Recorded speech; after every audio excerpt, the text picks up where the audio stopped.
Hey, a bunch of Donald Trump's henchmen and allies are facing prison.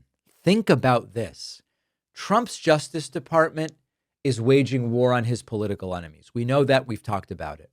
But based on new legal analysis, they may be setting themselves up for prison. This is not me saying it. Rick Wilson, former Republican strategist, laid it out.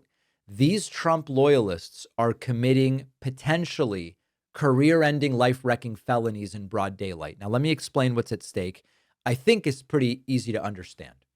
Under USC under 18 USC subsection 242, if you use the power of your office to strip an American of their rights, that's a felony for which you can get up to 10 years in prison.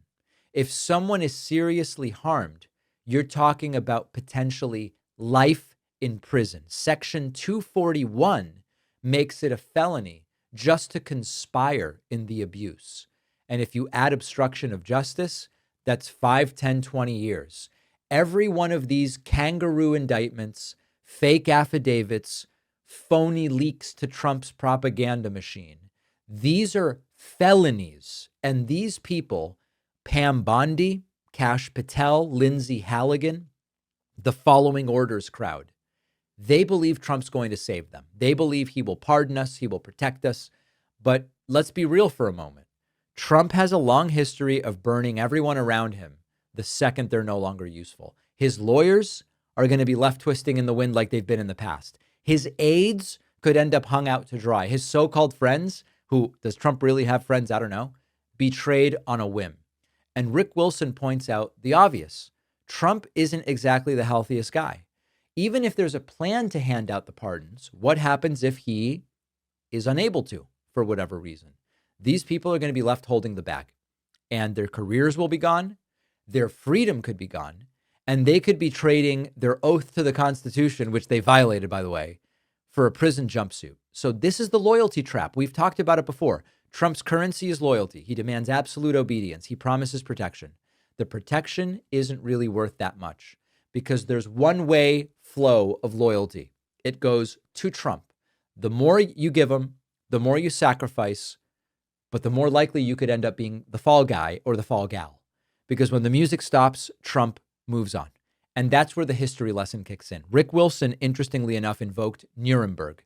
That is not an exaggeration. The whole "I was just following orders" thing, it's a confession.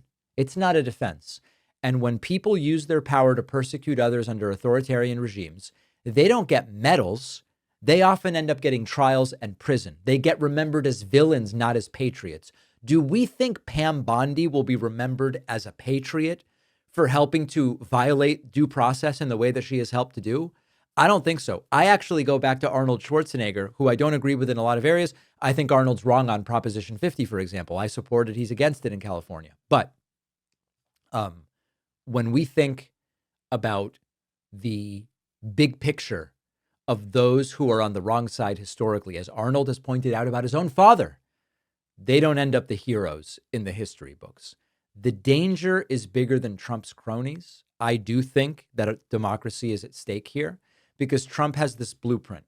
Turn the military into my protection racket. Turn the DOJ into my protection racket. Cross anybody and you're indicted. And so these henchmen may end up in prison, and they should, because if they don't, there's no accountability.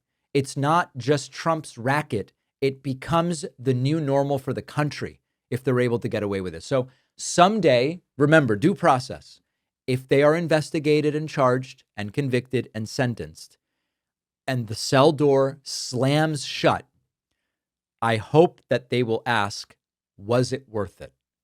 Caroline Leavitt, we've said, not that she's committing crimes, but we have said, when Caroline is in her 30s or 40s, will she say it was worth it to tell all those lies in my 20s? Maybe she will, maybe she won't.